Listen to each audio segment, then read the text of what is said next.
I see everything is destroyed.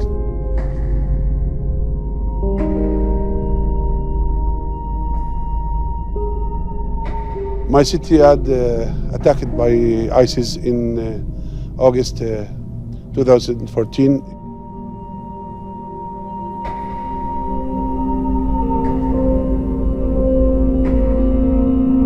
ISIS burned the houses, destroyed and burned the churches. I feel sad, very sad. As you know, I am born here, so I have dreams here.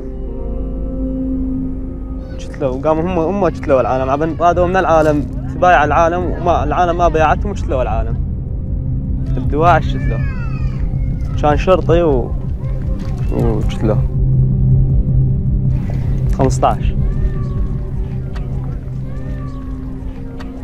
I don't think there's enough words in the English language to describe the hell that these people had to live through. And as they try to flee the fighting, ISIS is targeting civilians, women, children. And they think that what it is, ISIS has booby-trapped homes and put bombs under something that looks like a computer or a coffee pot, and the person picks it up and it explodes in their face.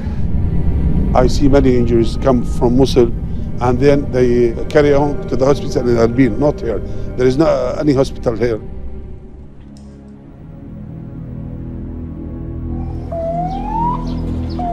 Do we know anything else? Do we have a name? Do we have anything else?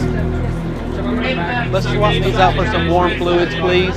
Just now we had a single ambulance that came in with a mother and her 2 daughters who were all involved in a massive car bomb on the outskirts of Mosul with terrible facial and neck lacerations. And behind me, they're all getting sewn up and repaired by our surgeons. I personally thought that we would be seeing more military personnel, but so far that's not been the case. Unfortunately, we are seeing almost exclusively women and children. There are needy people here who have suffered more than I can ever really understand and have seen more than their fair share of evil in the world. And to be able to be here and help is really just an honor.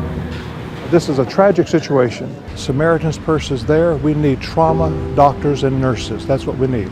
We need men and women who are willing to come and work and serve. So we would love to have your help. If you can come, please do.